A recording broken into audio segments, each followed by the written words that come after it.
श्रीचैतन्यमनोभीष्टं स्थापितं येन भूतले स्वयं रूपं कदा मह्यं ददाति स्वपदान्तिकं वन्देऽहं श्रीगुरो श्रीयुतपदकमलं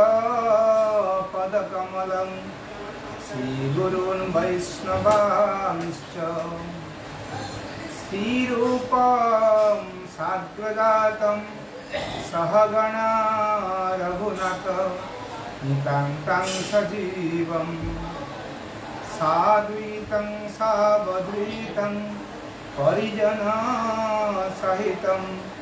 कृष्ण चैतन्यदेवं श्रीराधा कृष्णपादान् सहगणा ललिता श्रीविशाखान्वितांश्च नमो विष्णुपादाय कृष्णप्रेष्ठाय भूतले श्रीमते भक्तिवेदान्त स्वामिनीति नामिने नमस्ते सरस्वती देवे गौरवाणी प्रचारिणे निर्विशेष शून्यवादी पाश्चात्य देशतारिणे वाञ्छाकल्पतरुभ्यश्च कृपा सिन्धुभ्येव च पतितानां पावनेभ्यो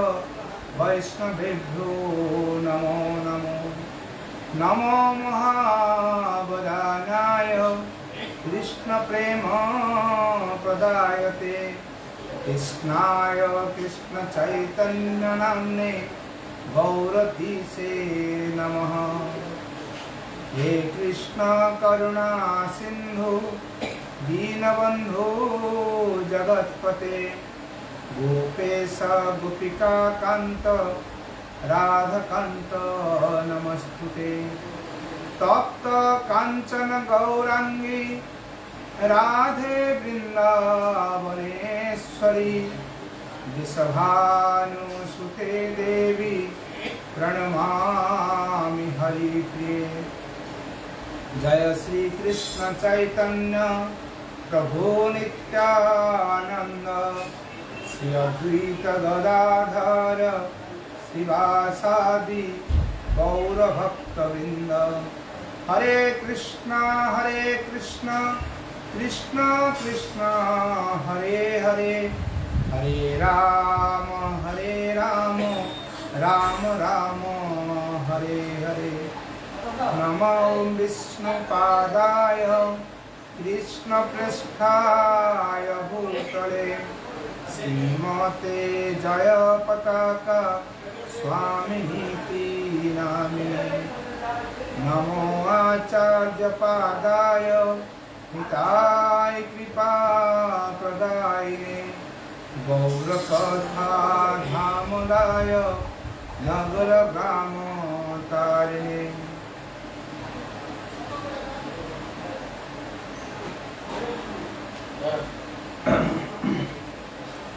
हरे कृष्ण।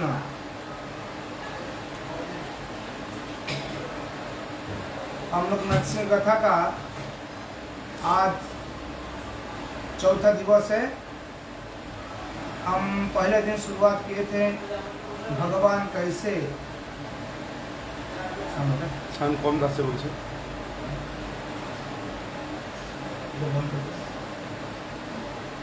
भगवान कैसे निरपेक्ष होते हैं। पहले दिन हम लोग चर्चा किए थे भगवान कैसे निरपेक्ष होते हैं। दूसरा दिन भगवान चर्चा किए थे हम लोग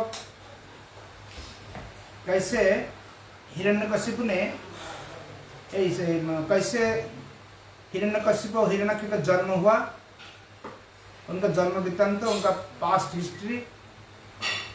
और काल हम चर्चा किए थे और पास्ट हिस्ट्री परसों हम लोग हिरण्यक्ष का उद्धार हो गया था। काल हम लोग चर्चा किए थे हिरण्यकशिपु गुस्सा होकर कैसे हमारा वैदिक संस्कृति बर्बाद कर दिया था। कोशिश किया बर्बाद करने के लिए।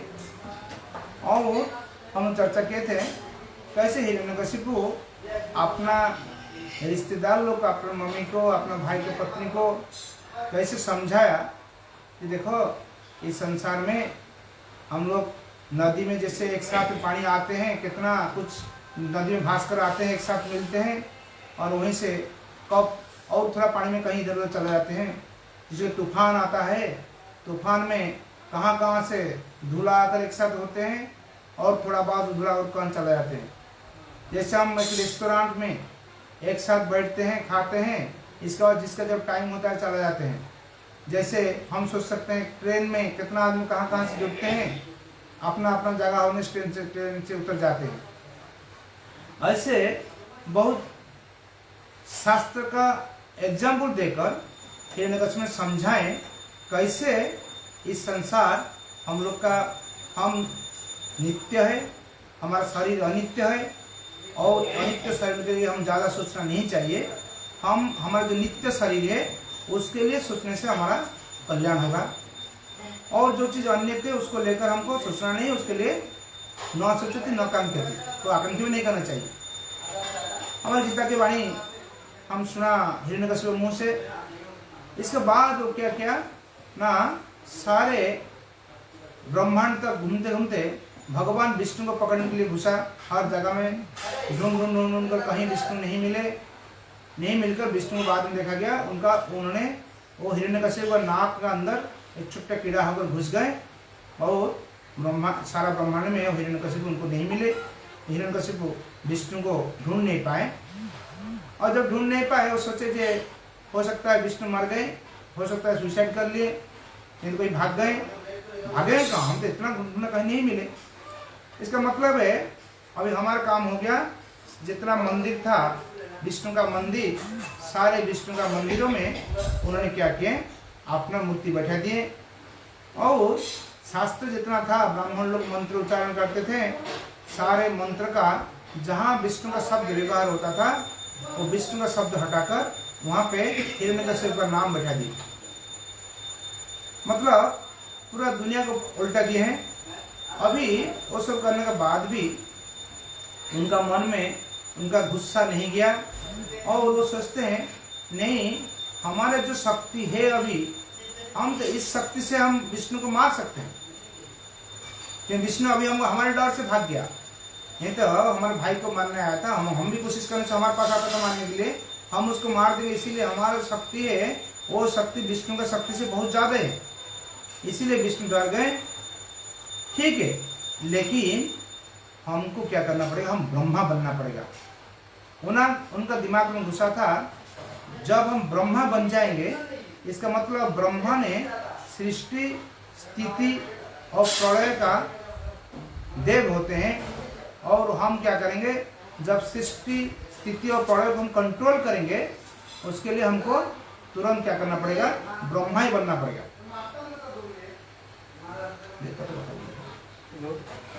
तब ब्रह्मा बनने के लिए उन्होंने क्या किया, वो सोचा कि हमारी जो शक्ति है अभी, हमारा जितना शक्ति से हम सबको परास्त कर सकते हैं वो तो हमारे पास है ही है, लेकिन हमको और शक्ति चाहिए। और क्या शक्ति चाहिए, कुछ दैवी शक्ति चाहिए, ऐसे दैवी शक्ति चाहिए जिस शक्ति से हम अमर हो जाएंगे, हमको कोई मार नहीं पाएगा। और वो शक्ति हम किससे मिल सकता है, ब्रह्मा जी हमको दे सकते हैं। क्योंकि एक्चुअली असुर लोग का ऐसा आदत ही था, जो विष्णु का दुश्मन करते थे वो आइदर ब्रह्मा के पास जाते थे नहीं तो शिव के पास जाते थे, उनका आदत ही ऐसी था। लेकिन उनका तपस्या का एक तरीका था, वो तपस्या में क्या होता था, वो लोग बहुत निष्ठा से करते थे, निष्ठा में बहुत कठिनाई से करते थे। आप देखेंगे हिरण्यकश्यप ने मंदार पर्वत का ऊपर जाकर अपना 2 अंगूठी में खड़ा होकर, 2 पैर का 2 अंगूठी में खड़ा होकर, ऐसे कहीं बोलते हैं 60 साल, कहीं 60,000 साल, कहीं बोलते हैं 36,000 साल, जो भी हो 36,000 साल हो 60,000 साल बड़ी बात नहीं है, लेकिन इतना दिन 2 अंगूठी के ऊपर खड़ा होकर अपना हाथ को ऊपर कर ऊपर का आसमान में देखते रहा और ओम ब्रह्माय नमः, ओम ब्रह्माय नमः, ओम ब्रह्माय नमः, ओम ब्रह्माय नमः, ओम ब्रह्माय नमः। तब ऐसे ब्रह्मा का नाम वो क्या करता था, जप करता था। और कल हम चर्चा किए थे कैसे वो नाम जप करने के बाद नारद मुनि ने एक पेड़ के ऊपर एक चिड़िया बनकर वो विष्णु विष्णु विष्णु किए थे। उसके लिए वो हिरण्यकशिपु में गुस्सा होकर आ गया। वो सोचा कामना से क्रोध आता है, इसलिए हम काम को विनाश कर देंगे, हमारे काम को खत्म कर देंगे तो क्रोध नहीं आ पाएगा। इसीलिए उन्होंने गुस्सा होकर पूरा क्रोध से आया और अपना पत्नी के साथ संग किया, इसीलिए कि अपना काम को तृप्त कर देगा तो वह क्रोध नहीं आएगा। वो करने के बाद उन्होंने क्या किया, जाकर पहुंच गया जगह में मंदार पर्वत में, और मंदार पर्वत में जाकर आपने तपस्या शुरू कर दिया। अभी जो तपस्या शुरू किया, देखिए यहीं से हम लोग देख पाते हैं हमारा इंद्रिय कंट्रोल करने के लिए वो लोग कितना कोशिश, माने राक्षस जो असुर लोग थे वो उनका अपने इंद्रियों पे कितना संयम था। वो हजारों हजारों साल तक एक अंगूठी के ऊपर खड़ा होकर अपना पूरा शरीर में जिसे मिट्टी बन गया था, अपना प्राण को हड्डी के अंदर घुसाया था, घुसाकर वो ब्रह्मा जी संतुष्ट करने के लिए तप कर रहा है। इससे हम देख सकते हैं वो लोग कितना निष्ठा है, कितना त्याग है। लेकिन और एक चीज देखना है, उनका उद्देश्य क्या है। देखिए हिरण्यकशिपु तपस्या कर रहा है, उसके पास तो ऐसी शक्ति का कुछ कम नहीं है। इतना शक्ति होते हुए भी वो तपस्या करने जा गया, और तपस्या करते तो क्या क्या करो, उद्देश्य क्या था हम अभी चर्चा करेंगे। हिरण्यकशिपु तपस्या उद्देश्य क्या, जो जानता है आत्मा अमर है, जो जानता है आत्मा मरेगा नहीं, शरीर ध्वंस होने वाला है, वो जो जानता है अपना संसार में हमको कुछ इस शरीर को नश्वर शरीर हमको यही छोड़ना है, इतना कुछ जानने के बाद भी हिरण्यकशिपु तपस्या को जाकर प्रार्थना कर रहे। क्या प्रार्थना कर रहा था आप देखिए, श्रीमद् भागवत में सप्तम स्कंद 3 अध्याय का 36वां श्लोक बताते हैं, नात्तर बहिर्दिवानक्त मन्यस्मादपि चायुध्ये न हुमो नाम्बरे मृत्युर्न नैरण्यम निगोरपि। मुझे यह वर दे कि मैं न तो घर के अंदर, न घर के बाहर, न दिन के समय, न रात में, न भूमि पर, न आकाश में मरूं। देखिए कैसे कंट्राडिक्ट कर रहा है। हम अभी और एक श्लोक आपको दिखाएंगे, सप्तम स्कंद का 2 अध्याय का 22 श्लोक दिखाएंगे अभी, लेकिन आप थोड़ा देख लीजिए पहले क्या होते हैं। मुझे वो वर दे, मेरी मृत्यु न तो आपके द्वारा उत्पन्न जीवों के अतिरिक्त तो अन्य किसी के द्वारा हो, न किसी हथियार से हो, न किसी मनुष्य और पशु के द्वारा हो। मतलब आप जितना कुछ सृष्टि किए थे ब्रह्मा जी, आप जितना कुछ सृष्टि किए हैं वो सारे जीव, जितना जीव सृष्टि किए हैं वो जीव कोई हमको मार नहीं सकता है। और हमने घर का अंदर नहीं मरेंगे, बाहर नहीं मरेंगे, दिन में नहीं मरेंगे, रात में नहीं मरेंगे, भूमि में नहीं मरेंगे, आसमान में नहीं मरेंगे। देखिए इसका मतलब एक्चुअली इस कथा में आता है, जब हिरण्यकशिपु ने तपस्या करने गया, उनका तपस्या इतना तीव्र था,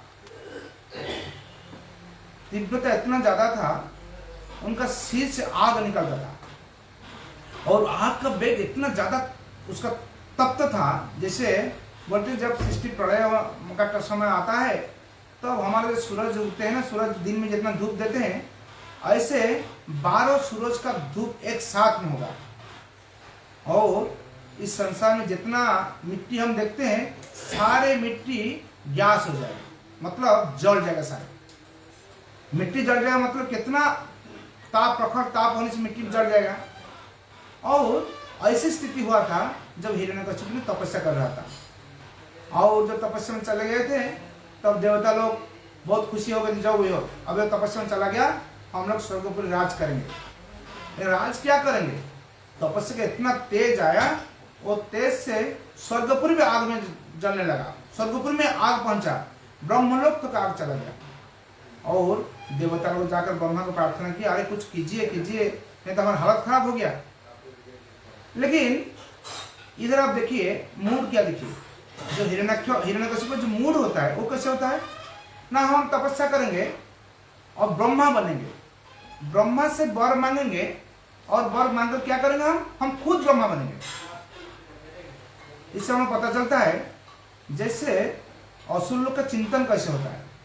जैसे भस्मासुर था, वो शिव जी को वर मांगा, वर मांग क्या है, हम जिसका सिर पे हाथ रखेंगे वो भस्म हो जाएगा। और जब वर मिल गया तो तुरंत सोचा हम शिव का सिर में हाथ रखेंगे, क्योंकि हमको पार्वती चाहिए। मतलब एक्चुअली वो लोग जो भक्ति करते हैं, जो तपस्या करते हैं, तप करते हैं, वो तप के अंदर इतना से व्रत करते हैं, मतलब हम अभी व्रत करते हैं, हमको बाद में वो चीज मिलेगा, उससे ज्यादा चीज मिलेगा। हम 10 रुपया अभी खर्चा करेंगे, हमको 20 रुपया, 25 रुपया, 30 रुपया, 40 रुपया मिलेगा, इसीलिए 10 रुपया खर्च करते हैं। अभी हम एक जन को 100 जन का खाना हमको मिल जाएगा। और ऐसे जो सोचते हैं उसको हम बोलते हैं कर्मकांडीय विधि। और वही चीज हम अभी देख रहे हैं हिरण्यकशिपु क्षेत्र में।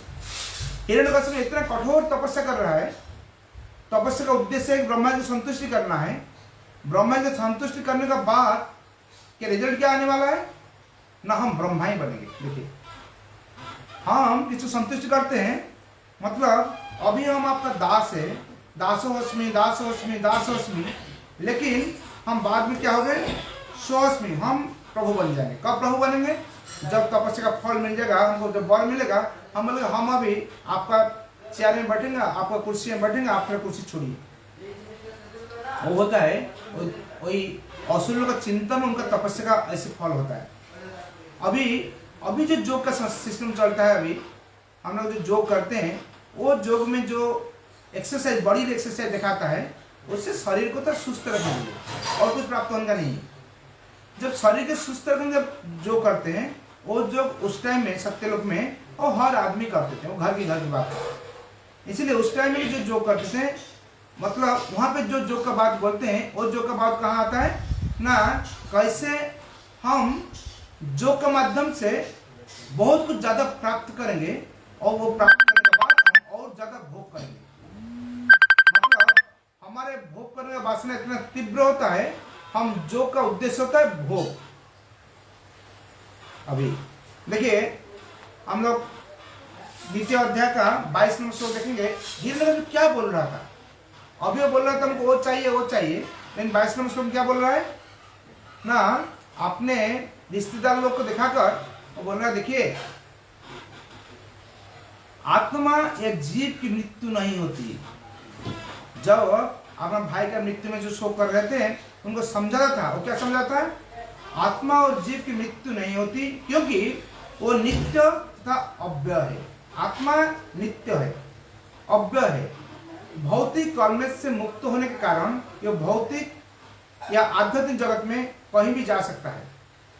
आत्मा वो इंडिपेंडेंट है, कहीं भी जा सकता है, इसलिए उसके लिए हमको सोचना नहीं चाहिए। ये भौतिक शरीर में पूरी तरह अवगत होते हुए भी उससे सर्वथा भिन्न है।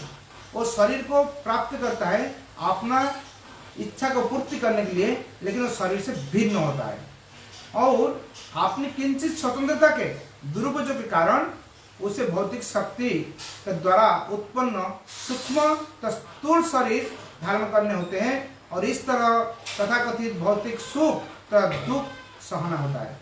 क्योंकि हमको इस शरीर में दुख और सुख कैसे मिलता है, जैसे हम भौतिक सुख को प्रार्थना करते हैं, भौतिक सुख कामना करते हैं, तो हमें दुख और सुख मिलता है। अतः किसी मनुष्य को शरीर में से आत्मा निकालने का शोक नहीं करना चाहिए। देखिए सप्तम स्कंद द्वितीय अध्याय बोल रहा है, आपने रिश्तेदार को समझा रहा था, वो कितना आत्मज्ञान समझा रहा है। वही व्यक्ति जब तपस्या में चला गया, वो बोलता है हमको वो चाहिए वो चाहिए वो चाहिए। क्यों बोल रहा है, अभी हमारा चर्चा का विषय वही होगा। जो व्यक्ति कुछ देर पहले वो बोल रहा था जो आत्मा, हम आत्मा है, शरीर नहीं है। अब इस शरीर के मृत्यु के लिए क्यों इतना तड़पता है, शरीर को बचाने के लिए। यहीं पे हम चर्चा करेंगे शरीर को लेकर कैसे भूमि देवी ने भगवान कृष्ण को बोल रहे हैं द्वादश स्कंद समझाते हैं। एक्चुअली नारद मुनि इधर इस सुखदेव गोस्वामी परीक्षित महाराज समझाते हैं, सुखदेव गोस्वामी परीक्षित महाराज समझाते हैं कैसे भूमि देवी भगवान को प्रार्थना करता है। क्या भूमि देवी प्रार्थना करता है? भूमि देवी प्रार्थना करता है, देखो द्वादश स्कंद का 3य अध्याय का पहला श्लोक है। उसमें बोलते हैं, माने हिरण्यकश्यप जो वासना है, आप सोचिए मत हिरण्यकश्यप वासना नहीं, वो भागवत में कई जगह में हम आपको कोटेशन देंगे अभी कहाँ कहाँ ऐसे वासना लोक का मंदिर होता है, वो बताने के लिए हम आपको ले जाते हैं द्वादश स्कंद में। उसमें बताते हैं जो सुखदेव गोस्वामी ने कहा क्या कहे, इस जगत के राजाओं को अपने पर विजय प्राप्त करने के लिए प्रयास में व्यस्त देखकर पृथ्वी हंसने लगी। पृथ्वी भगवान बोलते हैं, दृष्ट्वा त्वामि जय व्यग्रान्लिपः सति भूयतम अहोमा विजिगीष्यन्ति मृत्यो क्रीडानका नृपः। बोलते हैं राजा लोग अपने का पर लड़ाई करते हैं विजय प्राप्त करने के लिए। किसका पर विजय प्राप्त करना चाहते हैं ना, इस भूमि को प्राप्त करने के लिए। वो बोलते हैं हमारे इतना बड़ा राज्य है, हमारे इतना बड़ा राज्य है, हम इतना छोटा राज्य है। कोई बोलते हैं हम तुम्हारा राज्य को दखल कर लेंगे। लेकिन हे भगवान थोड़ा देखिए क्या होता है, जरा देखो तो इन राजाओं को जो मृत्यु के हाथों में हिरोना जैसे है, मुझे पर विजय पाने की इच्छा कर रहे हैं। अभी हम हिरण्यकश्यप का जो स्टैंड है, उस स्टैंड को लेकर हम इस भूमि गीता से हम निकालते हैं। इसमें कहते हैं जो देखो जिन राजा का मृत्यु का हाथ खेलना होते, मतलब मृत्यु सर्वस्व हरति। भगवान गीता में कहते हैं मृत्यु सब कुछ हरण कर लेते, जब मृत्यु आते हैं सब कुछ हरण कर लेते हैं। लेकिन वो मृत्यु को विजय प्राप्त करने के लिए वो राजा ने क्या करते हैं, भगवद गीता का देखिए श्लोक क्या बोलते हैं, अहम कालस्मी। उसे बोलते देखो हमारा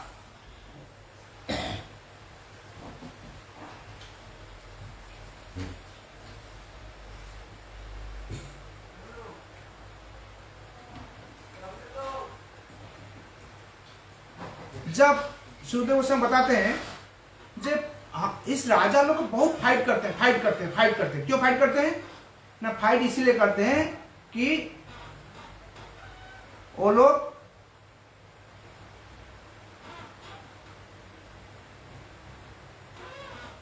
कौन राजा बनेगा। ये लोग समझ नहीं पाते हैं, जब मृत्यु होता है सब कुछ हरण कर लेते हैं। ऐसे हम देखते हैं जिसे दूसरा सूत्र बोलते हैं, कामेश नरेन्द्राणं मोहस्याद्विदुषाम् अपि येन फेनो होमे पिंडे येति विश्वम्भृत नृपः। सारे राजा लोग ने क्या करते हैं ना, राजा लोग मनुष्य के महान शासक, वो शासक लोग क्या करते हैं, यहाँ तक कि जो विद्वान भी है, बहुत पंडित राजा लोग, कुछ साधारण राजा लोग नहीं है, पंडित लोग भौतिक कामेच्छा के कारण, भौतिक कामना वासना के कारण हताशा और असफलता प्राप्त होते हैं। उनके इतना भौतिक वासना होता है, उन्होंने हताशा भोगते हैं, असफलता प्राप्त करते हैं।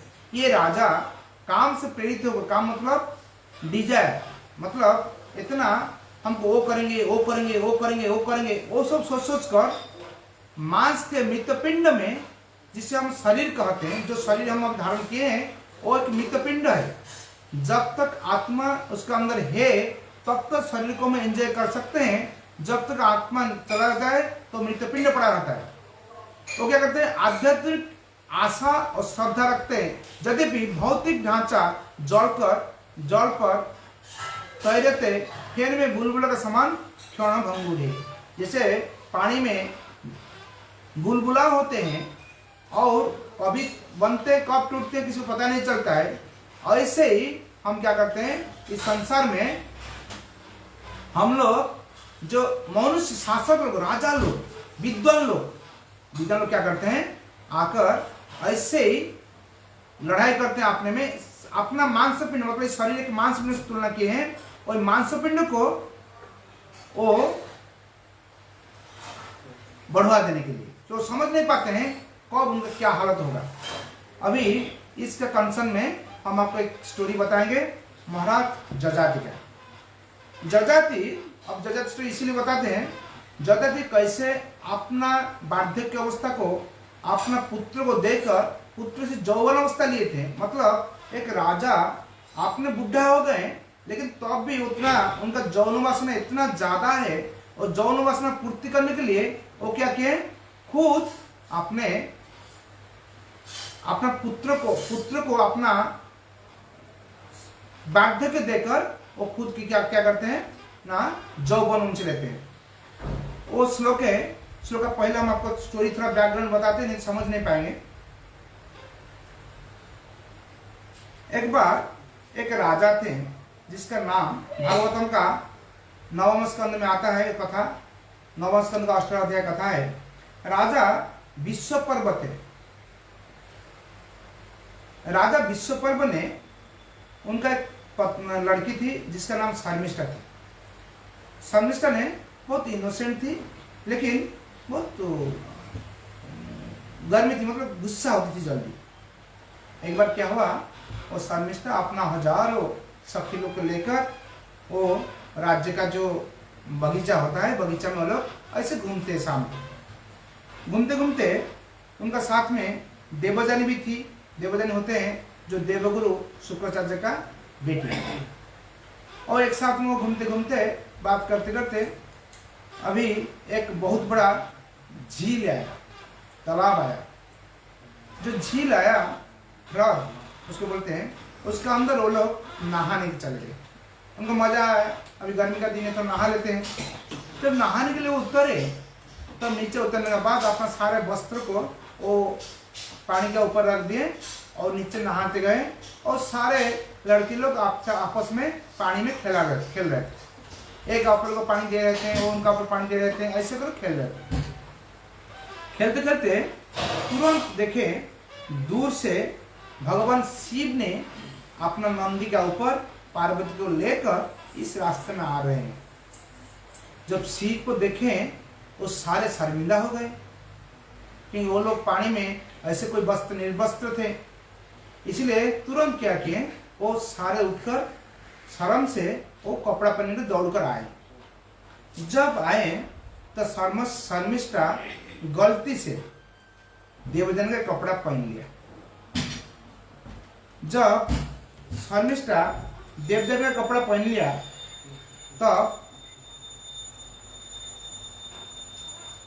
तब शर्मिष्ठा अभी देवजन थे, ब्राह्मण कन्या शुक्राचार्य कन्या थे और शर्मिष्ठा किसके कन्या थे, उनका पिता क्षत्रिय थे, असुर थे, असुर राजा थे विश्वपर्व। लेकिन एक क्षत्रिय कन्या ब्राह्मण का कन्या का कपड़ा ले लिए, वो देवजन सहन नहीं कर पाए। जब सहन नहीं कर पाए वो गुस्सा हो गए। गुस्सा होकर बोले, तुम देखो, तुम जैसे एक कुत्ता यज्ञ के लिए रखा हुआ अपना घृत को खा लेता है, जैसे एक कावा जो एक अपने को मयूर के साथ तुलना करता है, ऐसे तुमने इतना साहस कैसे हुआ, तुम आकर हमारा वस्त्र पहन लिया। ऐसे गाली देने लगे। गाली देते तो और भी एक बात बोले, कुत्ता के साथ उनका तुलना की। और क्या बोले, मुझे ऐसे लगता है शूद्र लोग वेद पाठ करेंगे, तुम एक शूद्र हो। आपके लोग क्षत्रिय थे जो उनको उदाहरण दे रहे हैं, गाली देते हैं। तो तुम शूद्र हो, तुम कैसे साहस हो गया तुम्हारा हमारे वस्त्र पहनने के लिए। शूद्र लोग वेद पाठ करते जैसे होता है ऐसी बात है। वो सब सुनने के बाद शर्मिष्ठा गुस्सा हो गए।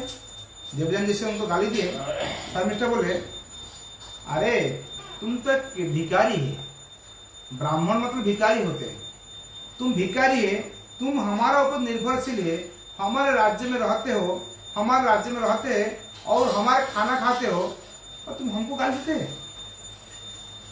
ऐसे दोनों का अंदर लड़ाई हो गया।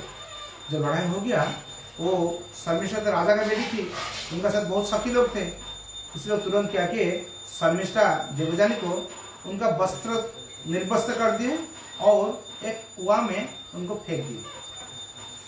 जब कुआं में फेंक दिए तो कुआं में जब गिरी पड़े, कौन, देवयानी नंगा थी, वो चिल्लाते रहे, लेकिन शर्मिष्ठा को छोड़कर घर में चला गया।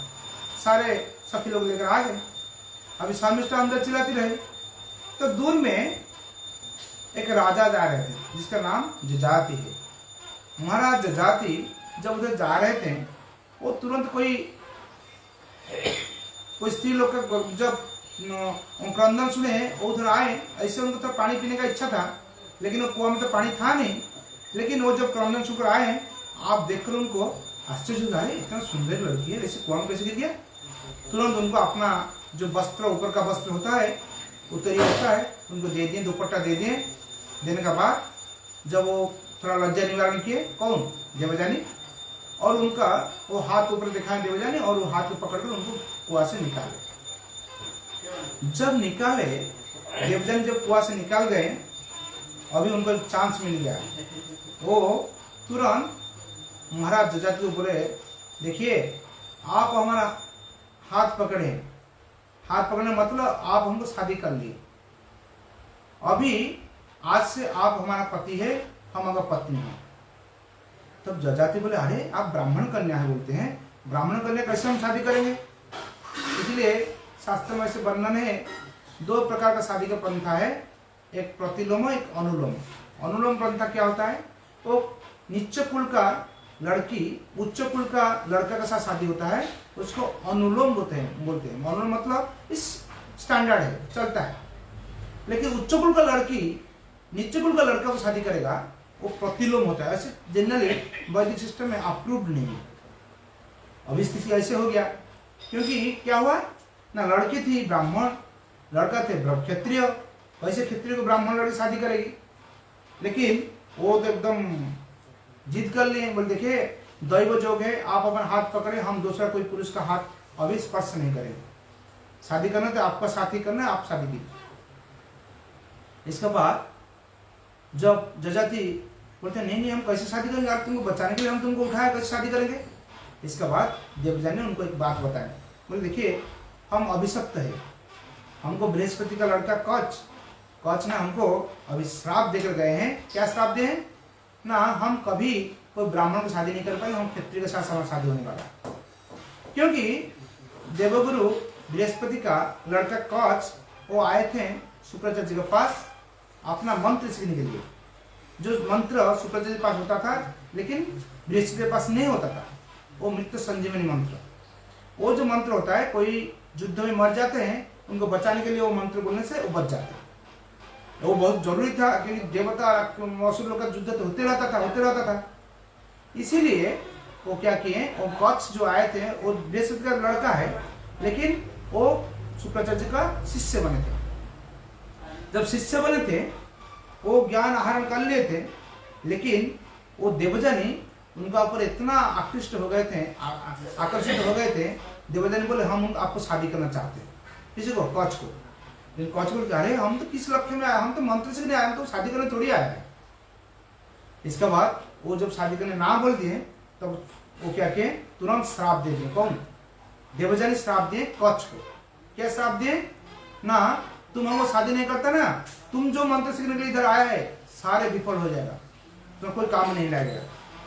वो सुनने के बाद वो एकदम गुस्सा हुए। वो कहाँ बृहस्पति का लड़का है, शुक्राचार्य के पास आए हैं, देवगुरु का लड़का आपका राक्षस गुरु का पास आए हैं, शिष्य बनने के लिए बने हैं, शिक्षा भी प्राप्त किए, अभी ऐसे श्राप मिल गया। तब वो क्या किए, और तुरंत उनको श्राप दिए, ठीक है हमारे मंत्र काम नहीं लगेगा, कोई बात नहीं, लेकिन तुम भी कभी कोई ब्राह्मण को शादी नहीं कर पाएगा। ऐसे वो शादी उनको मिला था। जो भी हो, वो शादी से अभी प्रतिपद होता है कि भगवान का ऐसे इच्छा था, दैव जोग था, इसीलिए हमने एक कुआं में गिरा और आप हमको उद्धार किए।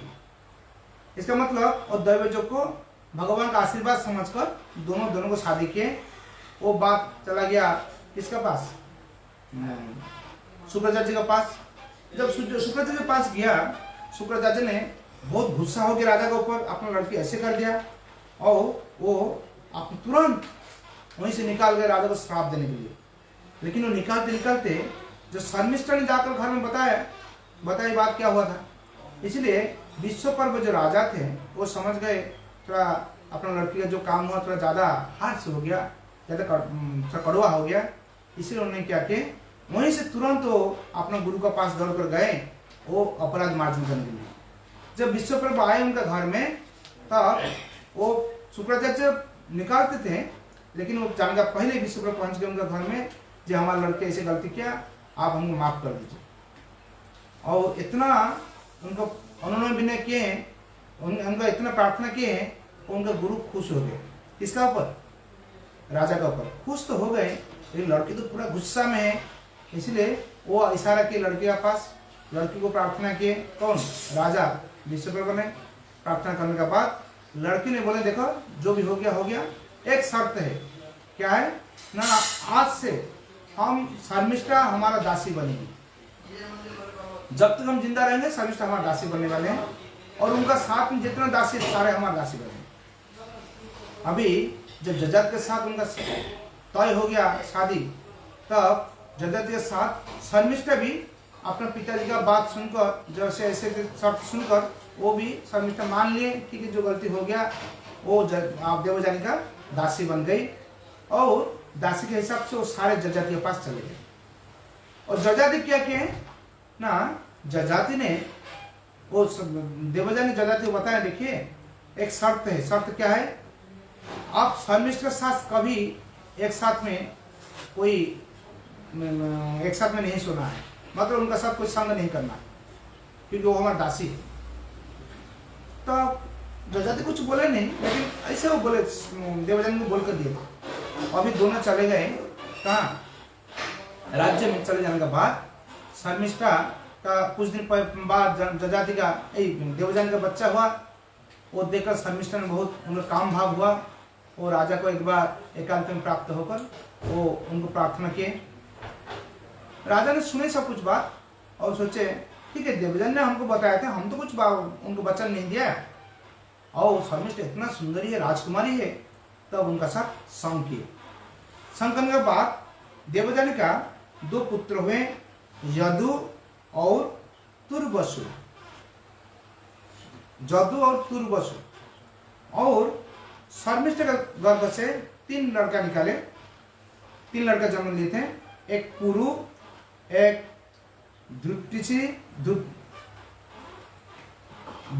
द्रुतिरु और एक अनु। शर्मिष्ठा गर्भ से 3 लड़का है और देवजानी गर्भ से 1 लड़का है। एक दिन जब शर्मिष्ठा का लड़का खेल रहा था, उसको पूछे कौन है तुम? वो बोल दिया हम राजा का बेटा है। राजा का बेटा है? कौन तुम्हारी मम्मी कौन है? तो वो बोले हमारी मम्मी शर्मिष्ठा है। वो जो समझ गए वो पूरा गुस्सा हो गए। कौन गुस्सा हो गए? देवजानी। गुस्सा कर यही से गुस्सा कर अपना घर में वापस आ गए। लेकिन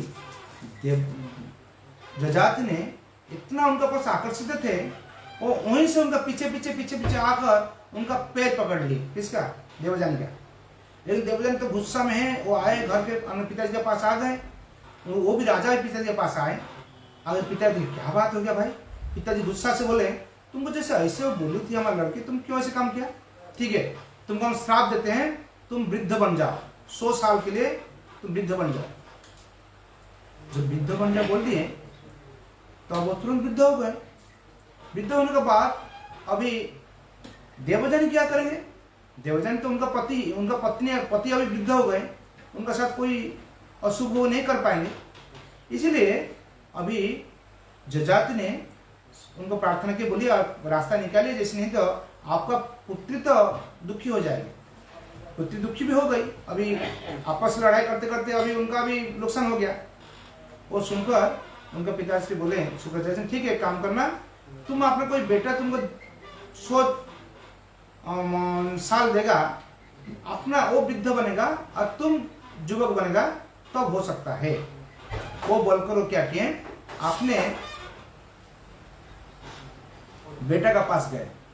जब वो गए, जदू के पास गए, जब तुर्वसु के पास गए, सबके पास जाकर सबके पास जो है सब वापस कर दिए। और पुत्र लोग प्रार्थना किए, हे पुत्र, मैं अपनी विषय इच्छा से अभी भी संतुष्ट नहीं हूँ, तुष्ट नहीं हो पाया, किंतु यदि तुम मुझे पर दया करो तो अपने नाना द्वारा प्रदत्त बुढ़ापे को ले सकते हो। नाना मतलब वो शुक्राचार्य, बुढ़ापा लेकर जवानी मुझे दे सकते हो, जिसमें मैं कुछ वर्ष और जीवन का भोग कर लूँ। अब देखिए क्या स्थिति, एक बाप पिताजी अपना पुत्र को बोलते हैं हम जवान होंगे, तुम वृद्ध बन जाओ। मतलब हमारा जो हिरण्यकशिपु का आज जो बात आ रहा है, ऐसे जजाति क्षेत्र में हुआ था। हमारा इतना काम वासना है, इतना संसार को भोग करने की इच्छा है, वो सारे इच्छाओं हमारा कोई बैरियर भी टूट जाता है।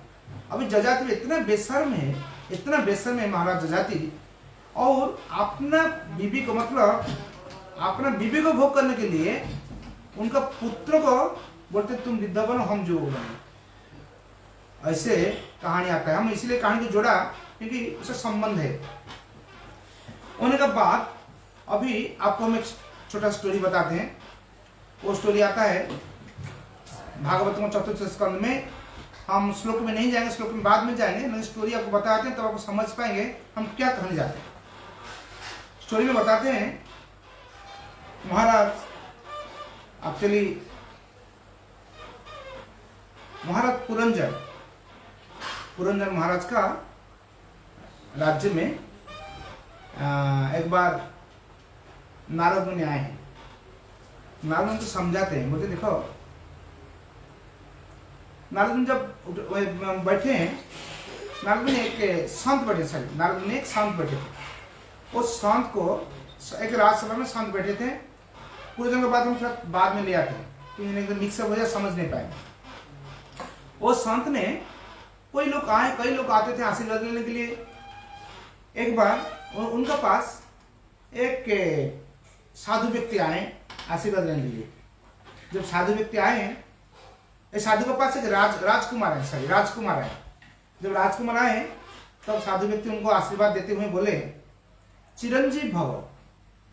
क्या बोले? चिरंजीव भव। मतलब तुम जितना ज्यादा जिंदा रहने पर रह जाओ। क्यों ज्यादा दिन आशीर्वाद किए हैं? राजपुत्र चिरंजीवी भव। मतलब इस कहने का मतलब है, राजपुत्र मतलब वो राजा का लड़का है, बहुत इंद्रिय सुख भोग कर रहा है, सुख का मौका मिला उनको, इंद्रियों को भोग करने का मौका उनको मिला। और अभी वो भोग करे, जितना भोग करेगा, जब वो मर जाएगा उसका बाद सारे जितना इंद्रिय सुख भोग किया था उसको सारे पाप का फल भोगना पड़ेगा उसको। इसलिए मरने का बाद तो उसका हालत खराब हो जाएगा। उससे बढ़िया है तुम चिरंजीवी भव, राजपुत्र चिरंजीवी भव। थोड़ा देर बाद एक मुनि का पुत्र आए, जो मुनि तपस्या करते हैं, उनका पुत्र वो भी तपस्वी है, वो आए हैं। तब संत ने बोलते हैं मुनिपुत्र माँ जीव। बोलते हैं हे मुनिपुत्र, माँ जीव माने मतलब आप तुरंत मर जाइए, आपको बचने की कोई जरूरत नहीं। क्यों जरूरत नहीं है? बोलते हैं जो मुनि है उतना अस्थिर है, इतना तपस्या करते हैं, कठिनाई में है, उनका लाइफ में अभी कठिनाई तो चलते रहेगा।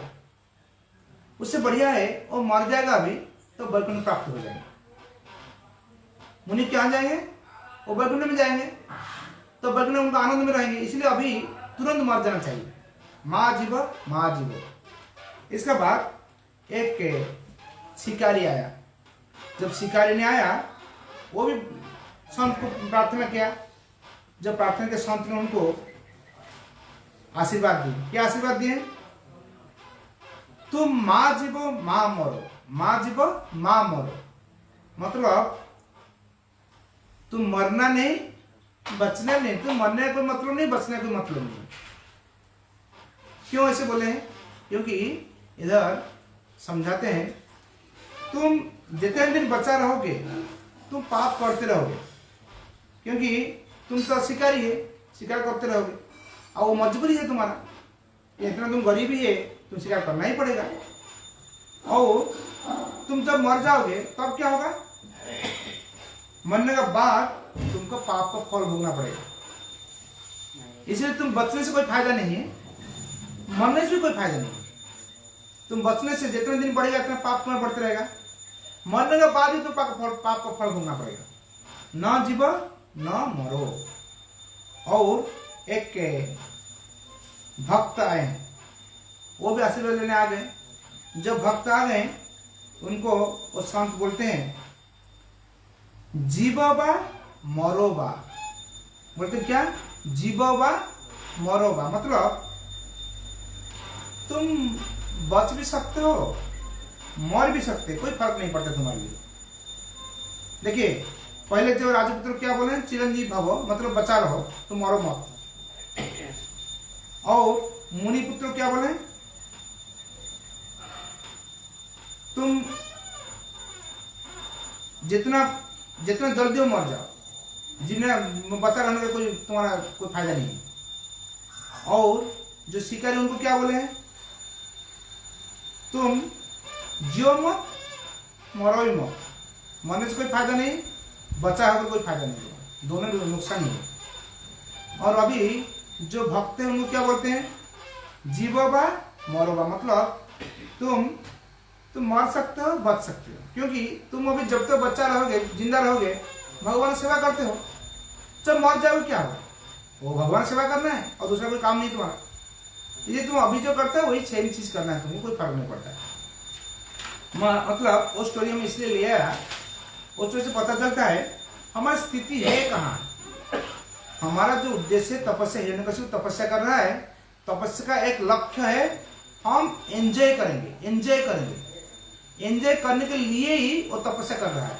मतलब वो तपस्या का असल उद्देश्य नहीं होना चाहिए, वो तपस्या का बाई प्रोडक्ट हो रहा है। तपस्या हम अच्छा से करेंगे, ऑटोमेटिकली हमको एंजॉय करना है। हम तो आज नहीं तो कल, हम जन्म मृत्यु के बाद ही हम एंजॉय करेंगे। अभी क्यों करेंगे? अभी क्या जरूरत है? अभी और एक स्टोरी आपको बताते हैं जिसमें आप समझ पाएंगे कैसे हम लोग हिरण्यकशिपु की बात बोलिए, महाराज जजाति की बात बोलिए, कैसे हम इतना आकर्षित होते। एक राजा थे, वो राजा ने मृत्यु का पहले उनका जब पता चल गया वो कुछ दिन के अंदर मर जाएंगे, उनका 4 पत्नी थी। वो पहला पत्नी के पास गए, पत्नी को पूछे, देखो तुमने हमारा इतना प्रिय है, तुम्हारे लिए हम बहुत कुछ पाप किया, वो किया, वो किया, हम चाहते हैं हम मरने का बाद तुम हमारे साथ चलो। लेकिन वो रानी ने पूरा गुस्सा हो गए। वो बोले क्या है? तुम हमारा हस्बैंड है, तुमसे हम शादी किया, तुम्हारा रिस्पॉन्सिबिलिटी होता है हमको चलाना है, मेंटेन करना है, और हम भी तुम्हारे साथ जाएंगे। याद रखना है, तुम जब मर जाओगे ना, हम दूसरा शादी कर लेंगे, ऐसे मत सोचो हम बैठा रहेंगे। तो राजा ने बहुत नाराज हो गए। वो रानी का नाम था धनवती। धन मतलब धन है, धन।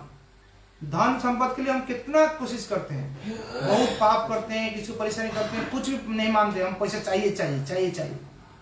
लेकिन जब हमारा मृत्यु होता है वो सारे पैसा का मालिक हम नहीं रहते, तुरंत दूसरा लोग आ जाते हैं, मालिक बन जाते हैं।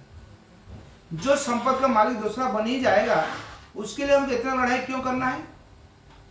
जो भूमि गीता में भूमि देवी भगवान को बोलते हैं, हमारे लिए कितना राजा लड़ाई करते रहते हैं। जो भूमि कोई राजा लेकर नहीं गया, उसके लिए इतनी लड़ाई करने की क्या जरूरत है?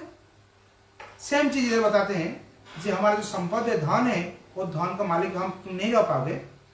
वो धन हम किसी को दया शादी कर लेंगे, मतलब हम नया मालिक के पास चले जाएंगे। अभी राजा ने बहुत नाराज हो गए, वो दूसरा अपने पत्नी के पास गए। दूसरा पत्नी वो मानवती है, मान मतलब सम्मान है, सम्मान के लिए देखिए हम लोग बहुत कुछ करते हैं, हम लोग इज्जत करेंगे उसके लिए हमको सभा समिति में जाना पड़ता है, वो करते हैं, पैसा खर्च करते हैं उसके लिए। जैसे राजनीति में लोग जो मंत्री होते हैं कुछ पद में आते हैं, वो अपना पद में आने के लिए कितना कठिनाई में जाते हैं, पाप कितना करते हैं। ऐसे ही इधर कहते हैं जो क्या किए ना, बहुत सारे पाप करने के बाद वो सम्मान मिलता है।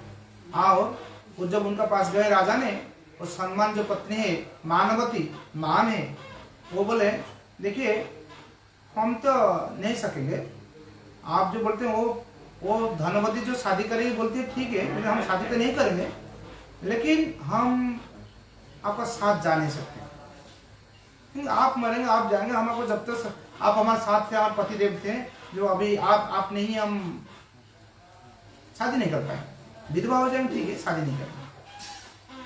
इसके बाद राजा ने सोचे देखिए हमारे धन में हमारे काम का नहीं है, हमें जितना सम्मान है, ख्याति है, सुख्याति है, सारे वो भी काम का नहीं है। अभी वो चले गए तीसरे रानी के पास। वो कौन होते हैं? वो हमारे रिश्तेदार लोग होते हैं, जिसके लिए हम बहुत कुछ करते हैं। साल भर हम सोचते हैं हमारा भतीजा है, हमारा भाई है, हमारा काका है, हमारे बेटे, बहुत कुछ सोचते हैं। लेकिन वो लोग क्या हालत होता है, वो रानी उनको बोले देखिए आप मरने के बाद हम आपका साथ जाने वाले नहीं है, हाँ हम जैसे वो दूसरा शादी करेगी बोलती है वो नहीं करेगी, और वो जैसे आपको मानवती बोलती है हम विधवा बन जाएगी ठीक है, लेकिन हम आपका साथ जाएगी, कहाँ तक जाएगी? शमशान तक जाएगी। मतलब तीसरा पत्नी जो है वो शमशान तक जाने के लिए तैयार हो गए, उसका बात नहीं है। क्योंकि हमारे रिश्तेदार लोग जब कोई आदमी गुजर जाते हैं उनको लेकर शमशान तक जाते हैं, शवदाह करते हैं, सत्कार करते हैं, वापस आ जाते हैं, और उसके बाद वो नहीं जाते। अभी वो सुनने के बाद राजा ने बहुत नाराज हो गए, नाराज होकर अपना चौथा पत्नी के पास गए। वो चौथा पत्नी जो परमात्मा रूप में हमारे हृदय में है, वो पत्नी के पास जब पहुंचे, उनको जो बोले जैसे ऐसी बात है, हमारा दूसरा रानी तीसरा तीनों रानी ने हमको रिजेक्ट कर दिया, अभी तुम हमारे साथ चलो। तो चौथा पत्नी बोलती है देखो हम तो तुम्हारा पत्नी है, जन्म जन्म के लिए है, ऐसी बात नहीं कि हम छोड़ देंगे, तुम जहां जाओगे हम वहीं जाएंगे, चिंता मत करना। इसे कहने से हम कहने का मतलब है परमात्मा ने हमारा साथ है, और परमात्मा हमारे साथ जिंदगी भर हमको अच्छा कैसे हम करें गाइड करते हैं, लेकिन हम क्या करते हैं उनका कोई बात ही नहीं सुनते। हम धनवती मानवती और तीसरे पत्नी का चक्कर में पड़कर अपना परमात्मा जो हमारे साथ में अभी है बाद में रहेंगे उनको हम हेला करते हैं, मतलब हेलावती बन गई। ऐसे वो राजा से उपाख्यान से हमको पता चलता है कि कैसे हिरण्यकशिपु अपना सोच रहा था सब कुछ लेकर हम जाएंगे, इसलिए वो ऐसे वर एक मांगने गया, जो वर पाने के बाद वो सोचा ब्रह्मा को, पहले सोचा ब्रह्मा को अमर वर मांगेंगे, लेकिन ब्रह्मा को जो अमर वर मांगने गया, ब्रह्मा ने बोले अरे अमर वर कैसे हम दे सकते हैं, हम तो खुद ही अमर नहीं है, जो खुद अमर नहीं है हम अमर वर कैसे देंगे, क्या काम तुम्हारा होगा, हमारे पास 10 रुपया नहीं है, हमारे पास 10 रुपया कहाँ से हम देंगे। इसलिए अभी वो क्या करते हैं वो उनको ऐसे वर एक मांगे जो वर में उन्हें बोलते हैं जो हम घर का अंदर नहीं मरेंगे, बाहर नहीं मरेंगे, दिन में नहीं मरेंगे, रात में नहीं मरेंगे, भूमि पे नहीं मरेंगे, आकाश में नहीं मरेंगे, कोई आपका सृष्टि कोई भी प्राणी हमको मान नहीं सकता है, और कोई अस्त्र शस्त्र हम नहीं बनेंगे।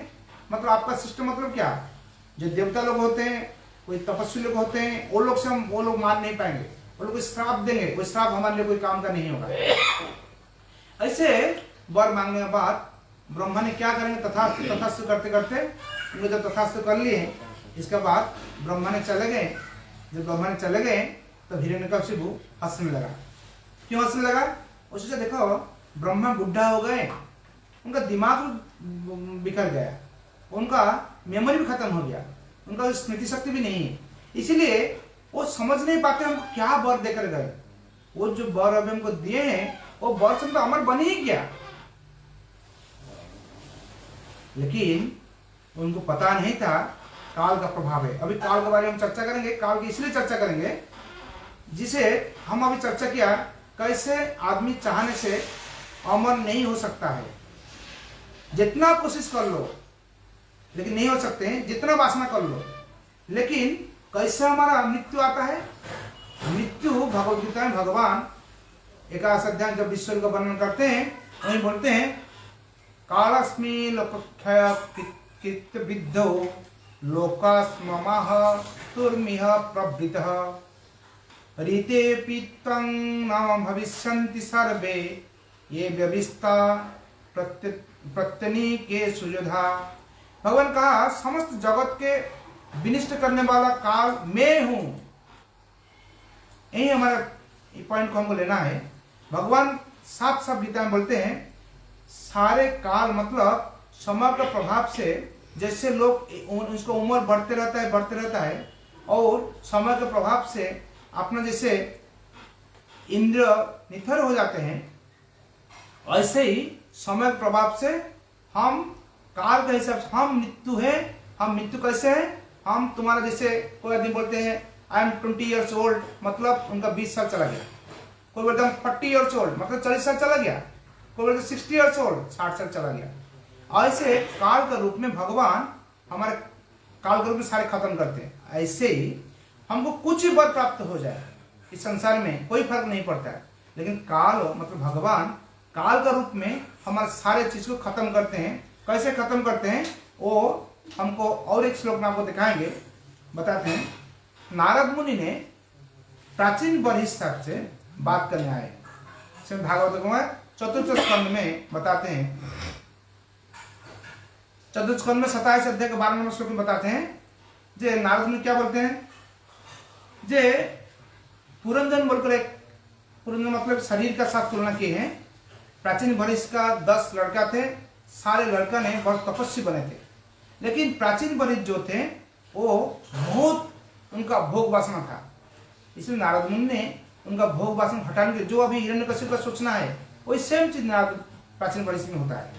उसमें उन्होंने प्राचीन वरिष्ठ का उनको एक प्राचीन वरिष्ठ को नारद मुनि ने एक एग्जाम्पल देकर उनको स्टोरी बता रहे हैं। देखो, पुरंजन अपना पत्नी पुरंजनी से बहुत सेटिस्फाइड था, उन्होंने बहुत काम वासना पूर्ण किया था। और पुरंजन यह बोलते हैं, इस प्रकार राजा पुरंजन कर्मकांड में तथा अपने परिवार के प्रति अनुरक्त रहकर और दूषित चेतना होने से अंततः ऐसे बिंदु पर पहुंच गया जैसे भौतिक वस्तुओं में बुरी तरह अनुरोध लोग बिल्कुल नहीं चाहते। मतलब हम थोड़ा आपको शॉर्टकट में बताते हैं, टाइम बहुत कम है, टाइम हो गया। इसलिए पुरंजन एक जो राजा है उनका 1100 लड़का थे और 110 लड़की थी, और उनका जीवन का और हाफ टाइम, आधा टाइम उनका चला गया था वो एंजॉय करने में। और कब चला गया वो समझ नहीं पाए, दिन कब चला जाता था वो समझ नहीं पाए, जो उनका कब दिन और रात, कब दिन और रात चला गया। और उनका एक बार उनका जो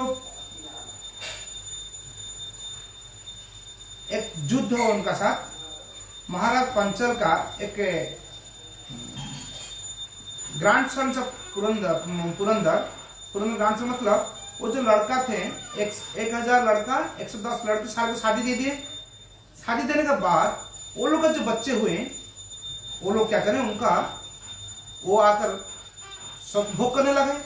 जो भोग करने लगे वो क्या भोग किए, जैसे हमारा शरीर होता है, शरीर के अंदर काम वासना तृप्त तो नहीं होता है। एक आदमी का जब अभी आज के दिन में 50 साल का बाद ऐसे काम वासना टूट जाता है, थोड़ा जिसका रहता है तो 4-5 साल रह सकता है, लेकिन उसका बाद कोई वासना करेगा उसको कैसे नारद ने समझा के आप देखिए। वो तो बोलते हैं एक गंधर्व राजा जिसका नाम था चंडबेग, महाराज चंडबेग ने, जिसका पास 360 सैनिक थे और 360 सफेद सैनिक काला सैनिक थे। मतलब वो सफेद काला नहीं बोले और लड़का और लड़की बोले, मतलब 360 दिन होता है एक साल का, 360 दिन और 360 रात। वो सारे मिलकर समय का रिप्रेजेंट करते हो। समय मतलब टाइम एक फैक्टर है। काल उसमें भगवान बताते हैं कि हम काल के हिसाब से खा लेते हैं। ऐसे काल कैसे हमको आस्ते आस्ते उम्र बढ़ा देता है। हम चाहे नहीं चाहे कोई फर्क नहीं पड़ता है, लेकिन काल के प्रभाव से हमारी उम्र बढ़ते रहेगा बढ़ते रहेगा बढ़ते रहेगा। ऐसे वो काल के प्रभाव से वो लोग क्या करते हैं ना, हमारा आधा समय तो चला गया एंजॉयमेंट करने के लिए, हमारे पत्नी पुत्र लोग को लेकर सोचते हैं। जब आधा समय चला जाता है, बाकी जो आधा समय रहता है उसमें क्या होता है, हमारा नाती पुती लोग वो लोग आकर भूखना चाहते हैं, हमको छीन बन खाते हैं। इसलिए बोलते हैं जिसका उम्र आधा चला गया, मतलब 360 दिन 360 रात, वो लोग लड़ाई करते करते अभी वो लोग ऐसे स्थान में पहुंचे, मतलब 50 ईयर चला गया, हमारी जिंदगी का आधा समय चला ही गया वो करते करते। अभी 50 ईयर के बाद एक नया चीज आता है, एक सांप आता है। वो सांप का 5 सूंड होता है, 5 खाना होता है, क्या बोलते हैं उसको, हुड्स होता है। वो 5 जो हुड्स होता है उसको बोलते हैं 5 वायु का साथ तुलना किया गया है। प्राण वायु, अपान वायु, समान वायु और व्यान वायु, उदान वायु। मतलब हमारे शरीर में जो 5 प्राण होते हैं, वो 5 प्राण जब कोशिश करते हैं हमारा शरीर को बचाने के लिए, मतलब और एंजॉय करने के लिए, उस टाइम में और एंजॉय नहीं कर पाते। तो नहीं कर पाते हैं तब तो क्या हुआ, वो जरा हमको उस समय ग्रास कर लेता है। जरा मतलब हमारा प्राण वायु हमारा उम्र का साथ, मतलब समय का फैक्टर के साथ लड़ाई जब करता है, वो लड़ाई करते कब, हमारा जब उम्र हो जाता है, जब वार्धक्य हो जाता है, हमारा जरा आ जाता है। जरा मतलब वार्धक्य। वो वार्धक्य इसे बताते हैं, जरा कौन होते हैं ना, जो गंधर्व चांडक्य थे उनका लड़की होते हैं। मतलब जब उम्र बन जाता है किसी का, उम्र जब हो जाते 360 दिन 360 रात 360 दिन 360 रात, बढ़ते बढ़ते बढ़ते बढ़ते आधा जीवन जब चला जाता है, वार्धक्य आ जाता है। वार्धक्य होता है क्या, हमारा ये जो by product of the whole life, हमारा सारा जिंदगी का जो प्रोडक्ट बनता है, ऐसे हमारा सबका जीवन में जरा आना है। और वो जरा कौन है, हमारा जो वार्धक्य आता है, वार्धक्य हो जाते हैं, लेकिन हम सोचते नहीं हम वार्धक्य बुरा बन गया। हम अभी भी सोचते हैं हम यंग जैसे हम काम करें, हम 20 साल जैसे था, 25 साल था, ऐसे हम काम करेंगे। इसलिए क्या करते हैं, वो जजाति को शादी करते हैं। जजाति शादी मतलब महाराज जजाति जैसे श्राप उनको मिला उनका ससुर से, शुक्राचार्य से, ऐसे तुरंत उनको जब हमारा शरीर में क्या होता है, जब वार्धक्य आ जाता है, हम चाहने से और कुछ नहीं कर पाते हैं, हम तुरंत क्या करते, जजाति से शादी करते हैं। मतलब जजाति का जो कैरेक्टर इसे देखा है, जजाति कैरेक्टर मतलब क्या है, हम बुढ़ा हो चुका है तो अब भी हम सोचते हैं हम कैसे यंग होकर भोग करेंगे। अपना लड़का के पास जाते हैं हम यंग होने के लिए। अभी जैसे सिनेमा आर्टिस्ट लोग क्या करते हैं, लाखों लाख खर्च करते हैं, मेकअप करते हैं जैसे यंग दिखाई पड़ेंगे। हीरो लोग क्या करते हैं, इतना पैसा खर्च करते हैं हम जैसे यंग दिखाई पड़ेंगे, हम ऐसी चीज खाएंगे, ऐसी चीज यूज करेंगे, हम और ज्यादा युवक होंगे। युवक क्यों होंगे, हम और ज्यादा भोग करेंगे। इसलिए इधर कहते हैं वो जो भोग करने का जो वासना होता है, वो भोग करने का जो वासना होता है वो होता है हमारा महाराज जजाति के साथ तुलना किया गया। मतलब सारे जो सब्जेक्ट, आज जो डिस्कशन का सब्जेक्ट था, हिरण्यकशिपु ने सारे कोशिश कर रहा है कैसे हम इंद्र भोग करेंगे, इस शरीर में भोग करेंगे, हम इंद्र बने, ब्रह्मा बनेंगे, हम अमर बनेंगे। जो जानता था हम अमर नहीं हो सकते, इस शरीर को छोड़ना ही पड़ेगा, तो अभी वो कोशिश में है कैसे हम जिंदगी माने हम और ज्यादा अमर बनेंगे। और काल हम डिस्कशन करेंगे कैसे वो जो अमर बनने का वर उनको प्राप्त हो गया, उसके बाद क्या उनका एक्शन था। मतलब जैसे भस्मासुर को वर प्राप्त हो गया, उनका बाद एक्शन था, पहला एक्शन क्या था, हम शिव जी को भस्म कर देंगे, जो जिससे वर प्राप्त हुआ उनको भस्म करेंगे और उनका पत्नी को हम शादी करेंगे। ऐसे ही अभी बोलते हैं, अभी आज का जो सब्जेक्ट है, हमको आज का सब्जेक्ट हम चर्चा किया कैसे वो ज्यादा इंद्रिय को भोग करने के लिए देवता लोग इतना तपस्या करते हैं। तपस्या करने का उद्देश्य होता है हम इंद्रिय को ज्यादा से भोग करेंगे। इसीलिए आपको पुरंजन का प्राचीन वर्ग का स्टोरी बताया और महाराज जजाति स्टोरी बताया। बताना मतलब है हमारा काल हमको ऐसे बुढ़ापा कर दिया, हम जाने अनजाने से बुढ़ा हो गया। हमारा लड़की मतलब वार्धक्य हमारा वो काल का लड़की है, वो अभी पैदा होकर हम बुढ़ा बन गया जजा जी जैसे, लेकिन उसका बाद भी हमारा वासना होता है हम कैसे भोग करेंगे। और वो भोग किसको, हम लड़का को जाकर जजा जी उनका अपना लड़का को देकर वो पुरु महाराज पुरुष से वो वार्धक्य उनको एक्सचेंज किए, पूर्व बूढ़ा बन गए और उनका पिताश्री जवान बनकर उनका मम्मी के साथ एंजॉय किए। देखिए क्या स्थिति, वही स्थिति अभी हिरण्यकशिपु केस में हो रहा है। वो स्थिति सबका हमारे अंदर में वही भाव है। हम भी ऐसे ऐसे काम करते हैं जिससे हम चाहते हैं और ज्यादा भोग करेंगे और ज्यादा भोग करेंगे। इसलिए जब तक ऐसे आसुरिक भावना हिरण्यकशिपु जो चिंतन है वो चिंतन हमारे हृदय में रहेगा तब क्या फल होगा हम बाद में चर्चा करेंगे। काल हम आएंगे हिरण्यकशिपु वो तप का जो फल हुआ, तपस्या का जो फल मिला उनको, उसका बाद क्या कैसे एक्ट किए थे वो काल हम बताएंगे। हरे कृष्ण कृष्ण कृष्ण हरे हरे, हरे राम राम राम हरे हरे। और कोई प्रश्न हो तो प्रश्न, एक दो प्रश्न कर सकते हैं।